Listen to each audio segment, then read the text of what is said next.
I go by John G Vibes. It stands for John Good Vibes. I kind of inherited that. I have a company called Good Vibes Promotions, and I host electronic dance music events all over the East Coast. And they're always philosophically themed. Sometimes it's coming from a liberty perspective, sometimes it's coming from a consciousness perspective. But it's always to kind of send a message. And that's what I think the purpose of art is. And in a lot of cases, when we figure out what's going on in the world, we want to know what we can do about it. And a lot of times we have talents that sometimes we're even putting to use that we don't know that we can convey a message in that way. And in our world, a lot more people are educated or get their ideas from the art that they follow or the art that they appreciate. More people watch TV and movies and that kind of stuff than read books and try to educate themselves that way. So there's more of an opportunity to kind of help people in that way, and they're also less susceptible to a lot of the traps in thinking that you get caught in when you're having a straight debate with people. There's one quote that I want to find real quick. It was from James Cameron when he made the Avatar movie, and I thought it was pretty good, especially coming from an anti-war perspective. But this is what he had to say when talking about the message behind the film. He said, "Science fiction is excellent because if you want to make a comment about the Iraq War and American imperialism in the Middle East, you're going to get a lot of people pissed off at you in this country. But if you do it in a science fiction context, where you do it at a metaphorical level, people get swept in by the story and they go to the end of the movie before they realize that they have been rooting for the Iraqis." And I was pretty shocked that he said that. And a lot of his movies, I don't really know where he stands from. I think he might have been one of the celebrities that got swept up in the Obama thing. But in that specific context with that art that he created, I think that he did an excellent job at conveying that message. And one of the important things about what he did is he stood up next to his art and he told people the message in it. Because the society that we're dealing with today, it's so dumbed down, so to speak. I hate to be that harsh, but that's the truth. And people can't read between the lines. They can't understand the metaphors and the allegories that are in art. In the Middle Ages, people used to appreciate that, and that was one of the ways that activist art kind of started, at least in my research, and it's debated. But when you tell a story straight on, especially in a regime like you had in the Middle Ages, where you could lose your tongue if you were saying the wrong thing, or your hands if you were writing the wrong thing. If you put it in a story context, you at least then have plausible deniability if they come after you. Even though that doesn't really do too good with a tyrant sometimes. Sometimes they chop off your head anyway. But a lot of old stories, if you look at them, the stories that have lived on for generations, all of them are telling some struggle, even if it's a struggle within a person where they're trying to teach a lesson, or it's a greater struggle of freedom and enslavement, whichever context it's put in. They always put it in a different context for each regime that's being overthrown. If it's like a communist regime, they put it in the context of communism. If it's chattel slavery, they put it in that context. But all in all, it's always been people fighting against oppression. And the greatest artists always try to find ways to speak to the people around them about how that's happening. Because freedom has always been an unpopular message. And throughout history, most of the time, it's been the artist that has spoken that message. And I would group philosophers in with the artists as well, because when somebody's writing a book about philosophy, they're still transferring this idea and communicating this idea to the people around them. And another thing that I think I might be too far away. No, that's fine. Another thing that is important, like I said, about people not being receptive to messages is, as an artist, I would try, and let me back up a minute, I did forget to say in the beginning, because I was a little bit rushed coming in here, that there's no right or wrong way to create art or anything like that, and I'm not here saying that there is. But if your goal is to convey a philosophical message, which I believe that if you're in this situation, if you have enough motivation about what you believe in to be here, then you would want to put your talents towards that, and you would want to express the ideas that you feel in your heart. So when I am saying that artists should do this or artists should do that, I'm not saying that that's what they need to do. It all depends on what their goals are. If their goals are to just create something that people will enjoy regardless of their philosophical position, then that's fine. But if their goal is to convey a specific idea, I definitely think that they need to, as I said before, stand up next to what they created and tell people what it's all about. And second of all, at least try to make the message as obvious as possible.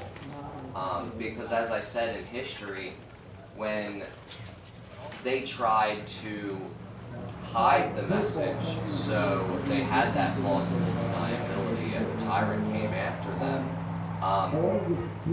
even though we are a more intelligent in many ways society now, most of our ancestors could probably read and speak, most of us under the table, and could really understand what people were saying, especially in art, and they could read all of the allegorical contexts of everything. So they could understand those messages a lot more. Where today, when you have something like Lord of the Rings, which is one of my favorite works of art, when you tell people what it's actually about, when you tell people, yeah, that symbolizes, the ring symbolizes authority and government, and the guy who wrote that didn't believe in any of that, and that's what this is about. People will tell you, no way, and they'll say there's a million and other one things that it's about, because the story is so layered in metaphor, and it wasn't necessarily obvious enough for people. Luckily for us, with that movie, J.R.R. Tolkien did stand up next to his work, at least in private letters to his son, which came back in one of his autobiographies, that yes, he said, I am an anarchist, and he explained what that meant, and he believed in the abolition of control. And when compared with the work that he created, you could see that it's obvious what it's all about. And if he did not come out and say that, if he just let the art speak for itself, nobody would have understood it, except for some people, and then nobody would have believed them. They wouldn't have had that to fall back on. So somebody that is trying to create art for the intent of activism, they don't necessarily have to do every step along the way to make it easy for people. But you gotta think about your audience in mind, and most of our audience that we want to reach aren't necessarily the people that are already aware of what's going on. We're trying to reach the people who are stuck in entertainment land, and all they consume is art. And in a way, we're trying to compete with the propaganda that they're subject to all the time. And I kind of see that as a conscious battle that's going on in the mind between art and propaganda. Because art and propaganda are essentially the same things. It's just, in my opinion, one is being used for positive, to create positive change, and the other one is being used to create negative change in people's lives. And a lot of the propaganda that's created is created by people who don't even realize what they're doing.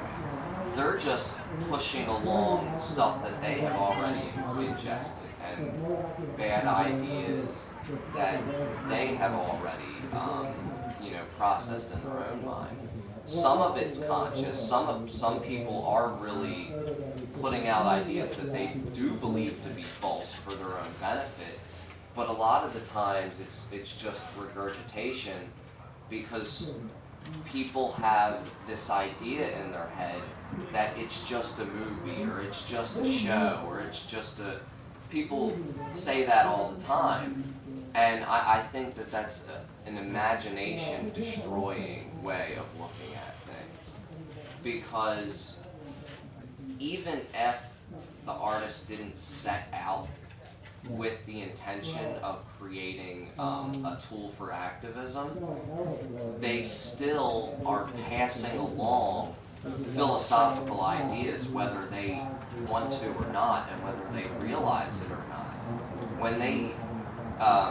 When they speak about the world, which is what they do through art, no matter what it is, whether it's a picture or whether it's a movie, they're making some kind of comment about the world around them. So it's never just a movie. It's never just a show. There's always an intent there, whether the artist realizes it or not. Are there any questions or disagreements so far? I kind of like to see. All right. Let me move on to some examples then. One example I'm going to use is just because they're the most popular, and, well, not the most popular, but everybody always talks about Rage Against the Machine when you talked about using art as a tool for activism. And I'm a fan of their music. I'm not necessarily a fan of their philosophy, because some of them are kind of communist leaning and things like that. But I think that for the platform that they had, they could have done so much better with trying to express a message. And if that wasn't their goal, then that's fine. But a lot of their songs were just kind of protest slogans with music. They didn't really give people any new pathways to go down. And I'll use an example. They had a song called People of the Sun, and it was a song about the Zapatistas, which was a group of farmers in Mexico who overthrew the government that was lording over them. I believe it was just the local government. And they basically took back their land. I'm not sure exactly what they put into place, but it's not really it doesn't really matter, because they were asserting their property rights in a way.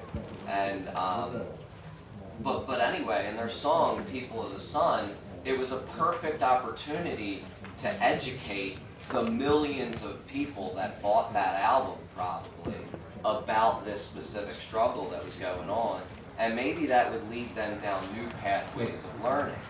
But instead, the Zapatistas didn't come up one time in that song. Read through the lyrics, it says something about Zappa Zappa, and then something that rhymes with that. And it's a great song. It's one of my favorite songs. I'm not saying that it's bad, but I think that it was a kind of fumbled opportunity, because, you can name drop a book. That's a huge thing to do. Name drop a book, name drop a philosopher. Yes, but that is so interesting that you say that, though, because in fact, I think Zach De La Roca should have listened to you, because I remember hearing some interview he had given as to why they broke up, and he said something along the lines of, it's because we couldn't make an impact, or we didn't make any kind of impact. And I think, I don't know, I think you have some good insight on that. I appreciate that, and a lot of this comes from my own trial and error and stuff. Like, as I said, I started out doing shows, and I realized that there was this platform and that these people were paying attention. So I tried for a year just to make the show names certain things or put certain things on the flyer. And like a couple people got things here and there. And then I realized like this isn't enough. So then I started doing our alternative media, and that is kind of what I mean by standing up next to your work. And Rage Against the Machine did do that.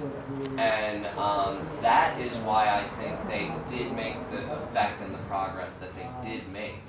But I think that they should have made their actual music more obvious with the message, because the everyday fans aren't going to understand. I talked to a bunch of my friends while I was preparing this, and I talked to maybe like 5 different people, and they're all very politically aware, and they're big fans of music. And I asked them who the people of the Sun were, what the people of the Sun, what that song was about. And one guy told me that he thought it was about the Tibetan monks. Another person told me he thought it was about the children in Africa. And all of them are very legitimate struggles that there probably should be a whole bunch of songs about. But nobody really was able to take anything from them. They took something subjective maybe, but it wasn't anything that can further along their path in research. Many of us probably know from where we got here that there was some kind of spark or some kind of thing that tripped us down that rabbit hole, and then it led to something else, and then we hit another path. And as an artist and as an activist, what we want to do is we want to try to set up as many of those possible, tripwires before the rabbit hole, so to speak. You know what I'm saying? So, did you have another question? What were you going to say? Oh no, I'm just listening. And I was saying about name dropping books, and a lot of the things that I'm talking about, the Marxists have unfortunately mastered.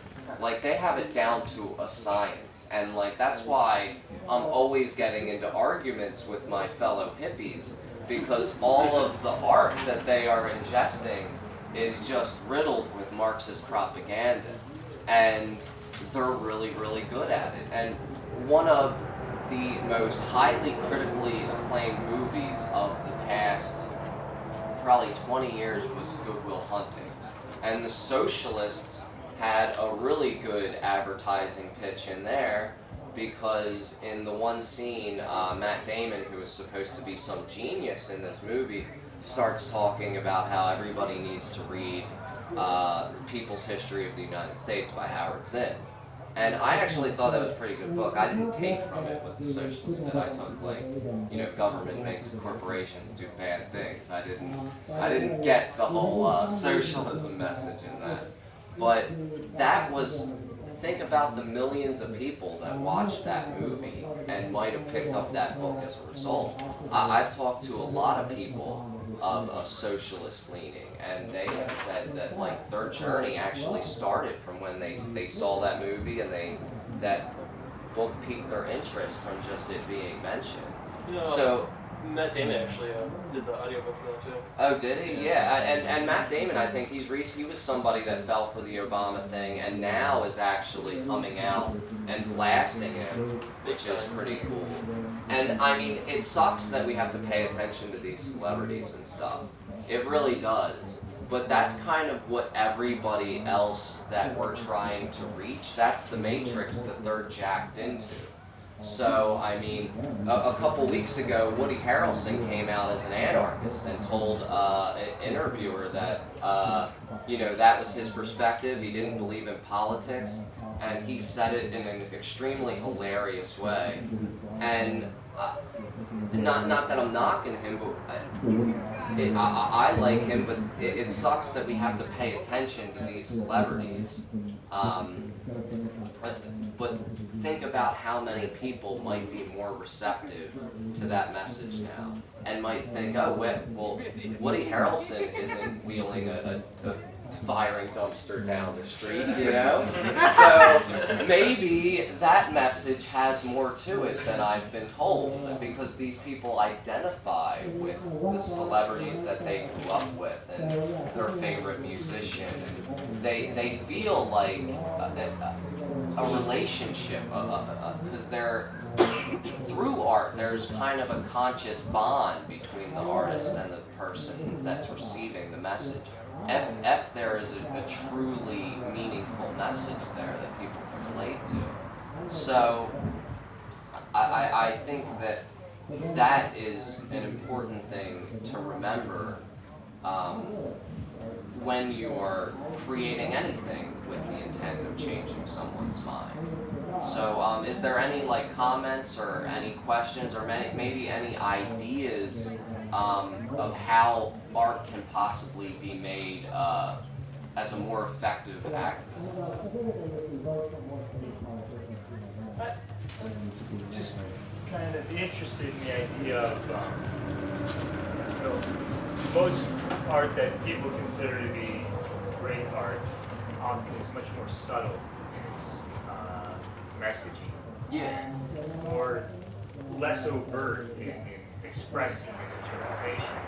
And to me, the more you try to incorporate a message, you are still trying to reach people in that intellectual level, which, the liberty movement has a ton of that. I mean, that's the vast majority of what we engage in here. But art is something that I usually consider as transcending that kind of approach. So I'm wondering, to me, what you're describing sounds like creating message pieces, and my experience has been that those tend to turn people off as opposed to really engage people and bring them in. Well, I agree with what you're saying, and I feel, and that actually gets to something that I was going to touch on. I apologize. And no, I appreciate that, because I probably might have forgot it if you didn't say that, so it helps out. It will, to be more overt with your message and to put yourself out there and drop things like, read Rothbard or drop voluntarism or something like that, that will single you out a little bit. It will make your message a little bit less receptive. It'll decrease your chances of having a #1 hit. You know what I mean? But you'll probably be able to affect more change. I think that there's a good chance that it would be less popular. Do you know what I'm saying? So it's a double-edged sword, and like I was saying with Lord of the Rings, if he was as obvious with that as maybe I would suggest, then it probably wouldn't have reached, his specific piece of art might not have reached as many people. But would the volume of people that got the message level out? And that's why I said it depends on what his goal is. If his goal was to create a legendary movie that people remember for generations, and that's what he did, and maybe that wouldn't have happened if he wasn't as obvious. But if he was more obvious, would he have created more people that were resistant to authority? You know what I'm saying? So there's many reasons, and there's many goals that you can have in mind, and there's no one that's right or wrong.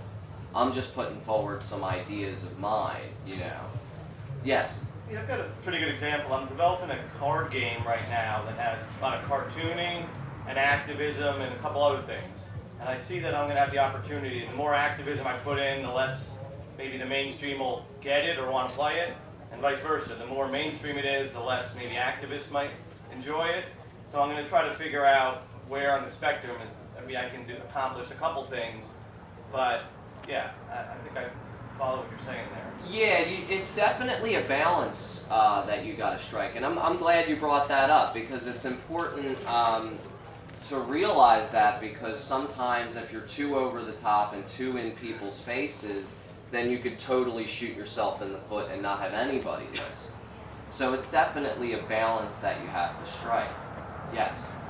You mentioned that people on, you could call it the political left or Marxists, have kind of incorporating art into, or their message into their art down to a science.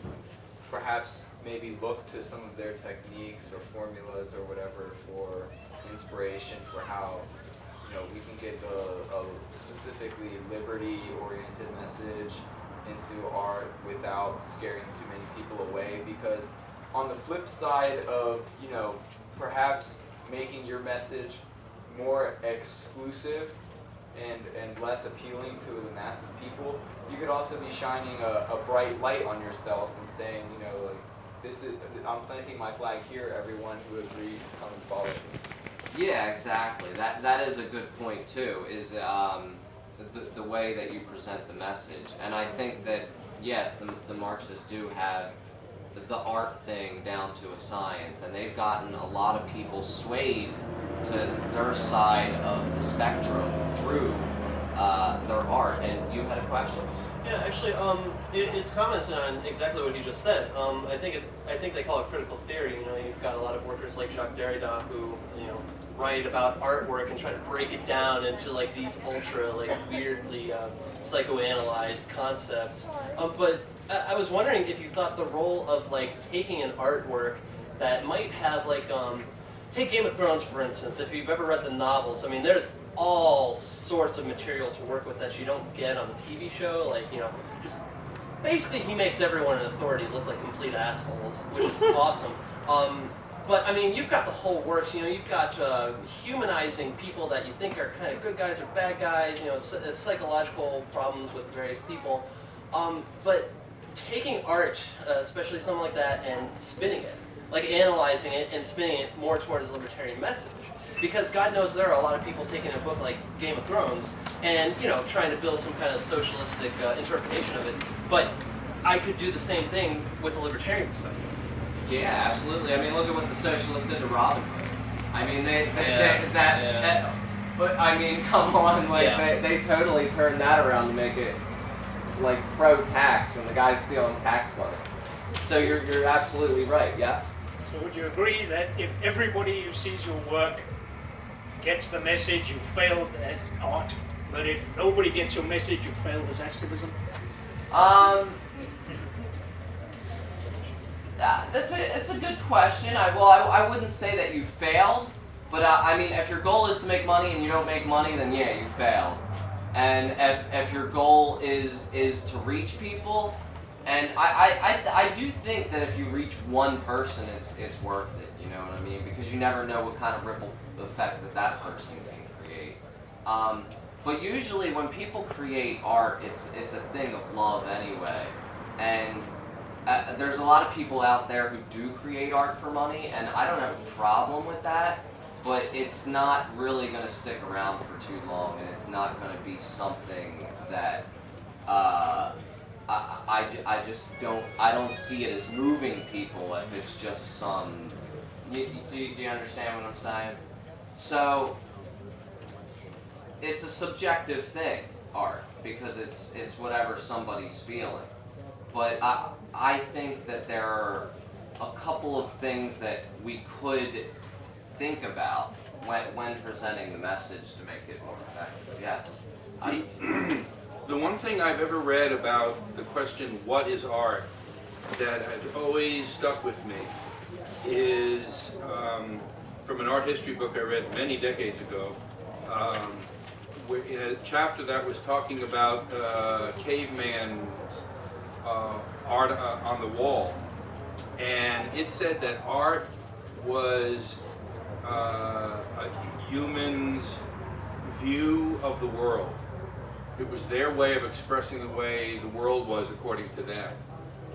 And it might be helpful, sometimes it can be helpful keeping that in mind, knowing that that's what makes art powerful in any political movement, because your art can say what you think the world is, and then you can frame everything in a way that helps move people in the direction you want them to go. Yeah, and a way that is hard to communicate by just speaking it. and is also, it is hard by speaking it, and is also something which, like you pointed out, doesn't meet the resistance that words can meet, Yeah. but it conveys the message, but the person can't put up barriers to a bunch of words that he's on guard against. Exactly, exactly. And that is huge. And that's something that people who can construct fiction and things like that can do brilliantly. I'm not too great at that yet. I'm trying to learn. So, what was your question? Or Well, comment? golly gee, there sure are an awful lot of smart people here, intelligent conversation, and I think when we talk about art and activism, and really, there's a lot of like we're dissing the idea of authoritarianism and stuff like that. I think that to me the most effective way, it's like to me, art can be like an escape valve, a relief valve, like a release valve, and so and an aspect of it that I don't see used and employed nearly as much as I'd like to see, and I think it's extraordinarily effective, and that is authoritarians tend to really take themselves seriously. Oh yeah. Right? comedy, So yeah. when I come to this, like I'm seeing the same kind of thing. Well, we're all gonna take ourselves so very seriously, right? And like the ability to poke fun at yourself is like giving everybody permission to poke fun at themselves. And by doing that, you know, it's just kind of lighten it up, poke fun at authority, like make fun of the authority, just like the Monty Python, they were experts at this. Yes. And I don't see enough of it. It's like we're all sitting here, well, let's ponder this, let's ponder this, like let's like figure out some way to make poke fun at ourselves. And by doing that, you're giving permission to everybody else to poke fun at all the other authorities, you know? Like Yeah, that's great. Yeah, I love that.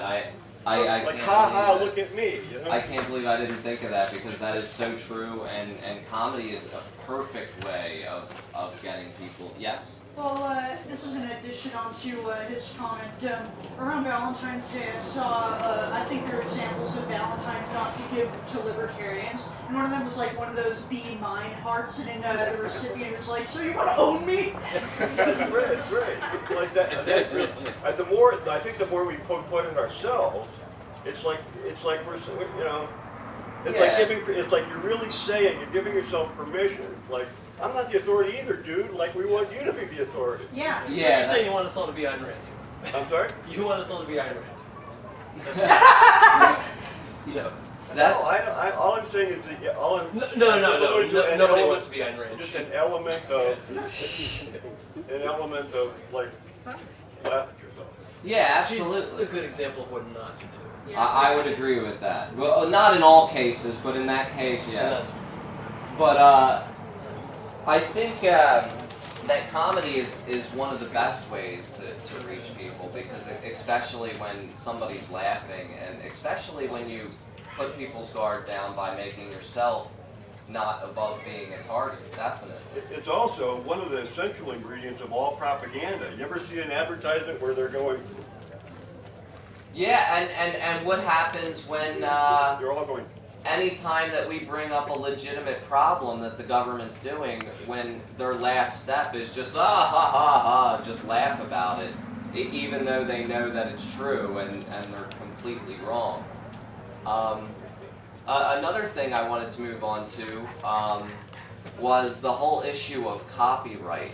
And this is kind of the first time I'm talking about this issue publicly, but most people here already know that it's probably not a good idea if you're an artist to get anything copyrighted with anybody else, as far as like a record label or a book publisher or something like that, because that's a tool that they, as a government protected corporation, can use against you, the artist. And that's been happening forever, yes? What do you think about copyleft? I'm all about that. I'm all about like anything that people can voluntarily do to protect their artwork and stuff like that. That's totally fine. Could you explain that? Well, is it basically along the same lines of Creative Commons? I think so. I remember Yeah. touching on Did you say copy left? Copylefting, yeah. And it's Copylefting. actually kind of using some of the rules and the stuff in place to kind of protect yourself. I think it says basically, I'm putting this out there, and the only thing I have is don't copyright it. Use it, share it, or do whatever. Yeah, basically it's saying that I've created this and you can share it for free as long as you don't try to reproduce it as your own and sell it. Yeah. That's basically, so you're putting your stamp on it and saying, nobody else can do this. And that a lot of people bring that up with the whole patent trolling situation. Because some people don't even believe in the patent system, but they just get things patented so somebody else doesn't and then try to sue them later down the road. Yeah, with copyleft, it came from software, and you've got most of it, but there's one extra part, and that's if I put out a piece of software, I release the code, say anyone can do anything they want with it, but if you take it and extend it, you have to permit anyone else to use your changes in addition. So you can't take it, change it a little, and then lock it away. So if you did that in an artistic side, like say you copylefted a screenplay, you could put it out there, say anyone can do anything they want. Steven Spielberg could come along, produce a movie, but that movie would have to fall under the copyleft also, which means anyone could take that movie and then reproduce it, change it, do whatever they want with it. So basically, it prevents people from locking away the original work by making little changes. And Creative Commons is another word that process has been called. And it sounds good a lot of times. I mean, for my first book, I signed a deal with a publisher, and I'm still fighting with him to make him stop selling it because he's never paid me a dime and doesn't return my phone calls, and and I can't do anything about that through the courts because he's got all that legal garbage, so and that's what has been happening to musicians forever through record labels. Yeah, they get usually those cars that you saw, the rock bands and the hip hop groups driving around in, were usually, all that stuff is usually bought for them by the record label, and then years later it gets repoed is what happens to a lot of these people. If you watch them behind the music things, a lot of times they squander all the money they have, but a lot of it is they just, the record companies and the publishers make everything. And I had to learn that the hard way. And when I signed it, I didn't really understand the philosophical position of copyright. I might have been anti-authoritarian, but I wasn't that deep down it yet to understand what I was getting myself into. So I will definitely put that out as a warning to anybody who is creating anything they want to hold on to, even in the sense of being able to reproduce it, because now I have to change a word in the title and change the cover just to be able to resell it without getting sued, and that's my own work. So that's definitely something to consider when working within the statist framework, so to speak. But yeah, another example, I used Rage Against the Machine, and I was kind of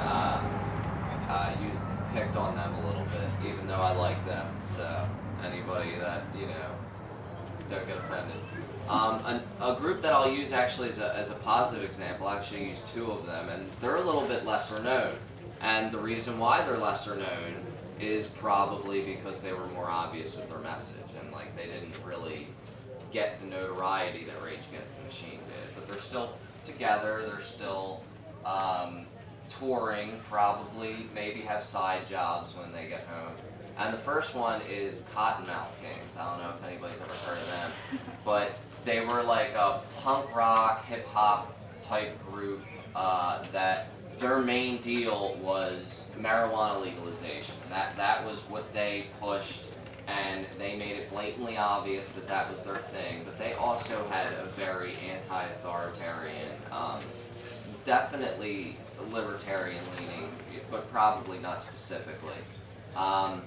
And they had a side project. It was one of the members in their group that toured with them, and they were called Corporate Avenger. And they were even more lesser known and they were even more obvious with their message. But they had one song that was called Taxes Are Stealing. And that was one of my favorite songs all through high school. And then when I got a job and I started getting the tax money taken out of my check, I was like, wow, taxes are stealing. And then I liked the song even more. And then the first time I came across Rothbard and stuff and people saying taxation is theft, I was like, yeah, I didn't get mad about it, you know what I mean? Like, I understood and I was real receptive to the message. And I blame a lot of that because of some of the art that I took in as a teenager, and it spoke to me and I identified with it. And they might have not been the biggest group in the world. They might be broke today still. And they might not even be philosophical libertarians. They might just understand that taxation is theft. And I think they were from like a tribal kind of standpoint because one of the guys was Native American. But they were definitely on the personal freedom, self-ownership tip. And because of getting opened up to that through an age where I was receptive to it and through a way where it wasn't like I knew I was being educated, I was then later more receptive. So you don't even know how long it might take. It was 6 years before I even philosophically understood the message of that song. It was years later when I didn't even listen to that kind of music anymore necessarily. But so those are some of the things that I think are just important tips. And like I said, they might be wrong, they might not be effective for other people, but in my experience and my path as an artist, I don't draw pictures, but I do write books, I host events that are artistic, so you know, anybody who does something like that is an artist. You don't have to have hand skills. But anybody can take it any direction they want. It's a subjective thing. One thing that I do think is extremely important, though, is for people of different cultural and different cultural perspectives, and more specifically what I'm talking about is people who are more right-brain and more left-brain inclined. And if you agree with somebody about the things that we all agree with here, then you're gone a really long ways, and you're doing some really great things. You know what I'm saying? It doesn't matter what our personal, what we do for fun. You know, it doesn't even matter what we believe comes after this life, what happens beyond our five senses. If we all agree that we don't have the right to hurt each other in any circumstances, you know what I mean? Then we're on the right page. But one thing that I definitely notice is a hesitation between people who are more left-brained to collaborate with people who are more right-brained and vice versa. And to explain that a little bit, our right-brain tendencies are you know, creative, artsy kind of perspective, and the left brain is the calculating, mathematical, logical side of things. And no side is right or wrong. We want to seek balance in our own lives, you know, a little bit of both. But more important than that is we're all going to lean a little bit one way or the other. We're all going to be a little bit more left brain or right brain. But if we collaborate with people who have a different perspective like that, they're going to have different skill sets and they're going to be able to bring different things to the table.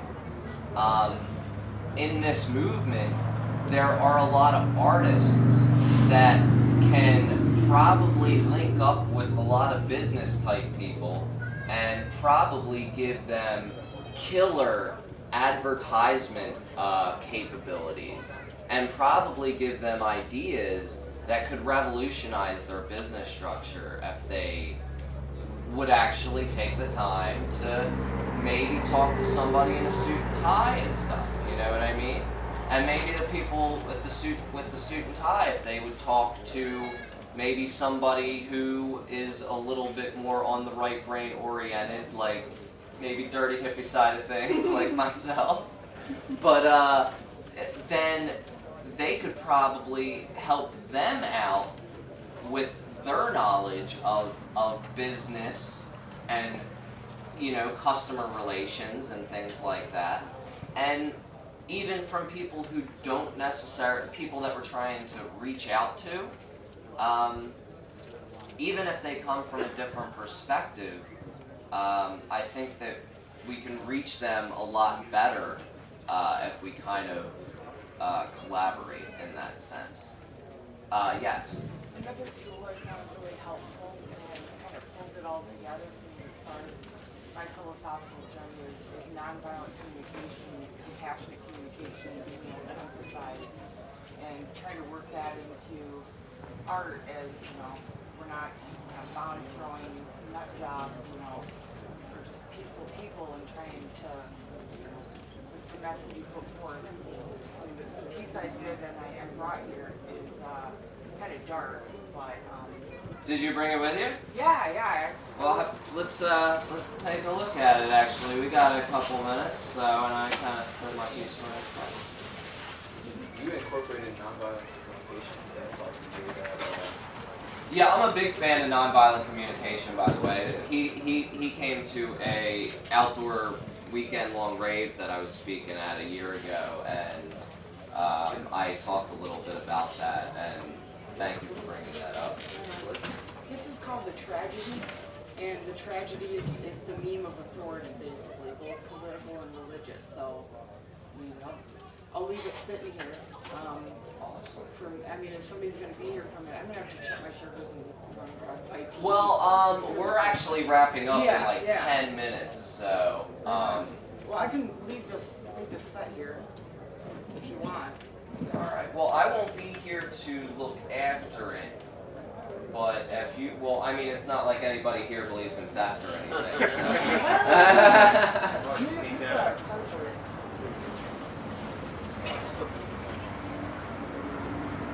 But yeah, nonviolent communication, for those of you who haven't heard it, it really doesn't really have anything to do with art necessarily, but I would highly recommend it. A guy named Marshall Rosenberg is the psychologist.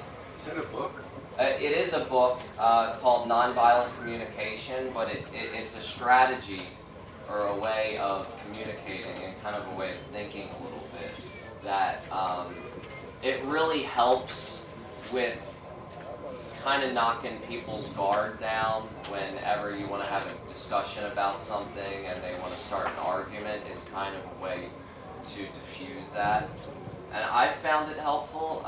Some people say it's helpful in every single circumstance, even if somebody's got a gun to your head and you're about to get killed. I don't necessarily take it that far, but it is very helpful in personal relationships and stuff like that. And those everyday kind of relationships that friends and family and, you know, significant others get into, it really kind of helps with that. Well, I have another example I'd like to mention. I get on my in Facebook, I get in the news feed, I get several an hour actually, postings that are libertarian and humorous mostly, and it's a series of groups or organizations that are feeding on the idea about protesting against the what we have for a government here through jokes and comic and cartoons, and it comes from several sources. And some of the sources are, if anybody's interested, randpaul.com is one, is a major one. Oregon Sheriffs for the Second Amendment is another one. And conservatism.com is another one, and there are several others. But anyway, I get a constant flow of these, and they're like, each one is like a little post. I call them mini posters to take a stand against the authoritarianism, or what's worse than that in the United States, and doing it in a way that's humorous so as not to attract retaliation. Yeah, we need a lot more of that. Just like that guy was saying, I'm not very funny, so that's not the route I take. But people who are funny should really get involved in activism. I mean, there are people who are comedians and who are doing awesome things, but we need a lot more of them, because it's an awesome way to communicate the message, yeah. On comedy, it's a skill that you build like anything else. It's probably the single most frightening one, but just make jokes, learn it. If you have any desire whatsoever, just get that period of fear and mistakes and fuck-ups out of the way. Eventually you're gonna get funny. That's like one of the happen. biggest personal mountains that I have to climb in my And life anyway, so that might be tough. That's why stand-up comedian is like still considered like one of the hardest art forms to do. It It's is. the single most terrifying. I have a ton of respect for that because of that too. An example, Jon Stewart would be a good example. Yeah. Yeah. George Carlin is not with us anymore, but he's the most anti-authoritarian person I know. He's a comedian, and did he make a difference? I think he did. I think him and who was the other guy? Bill Hicks. Bill Hicks, that's his name. Doug Stanhope is another one. Doug Stanhope, yeah, He's and just- still good. He's still here. He's still with us. But yeah, Bill Hicks and George Carlin did a huge. I think they woke so many people up. I really do. So. Penn Teller too. Yeah. Oh yeah. Oh yeah, absolutely. Right. What were you gonna say, I John? was gonna say at Adam versus the Man, we did probably what he's talking about, where you would just make funny memes. You know, just it would be an innocent looking picture, but the caption would just be gold. You know? Oh yeah, now with the internet, and that's what I'll close with is we all have the potential to do everything, and like even somebody like myself, I don't like I said, I don't have hand skill, artistic knowledge. But any idiot, obviously, on the internet can make a meme.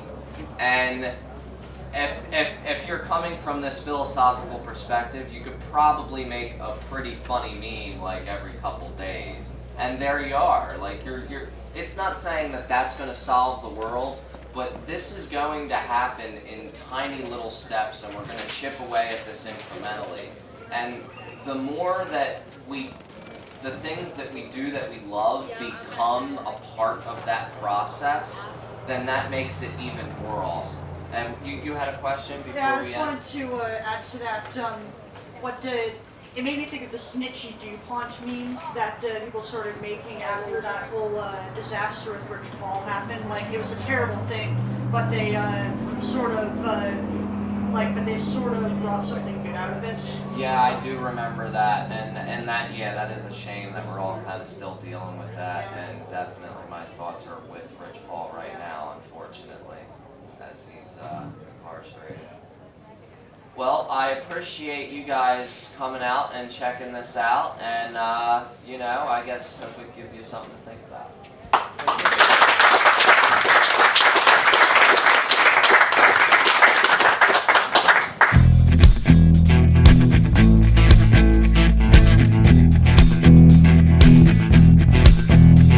Excitement builds on election day. Results come pouring in. A landslide victory for the underdog. A proud and glorious win. And the people cheer between their tears and call their rising sun to spread his might and shed his light on darkness overcome. And the people cry from coast to coast, from sea to shining sea. But the night grows long and our victory song has lost its melody.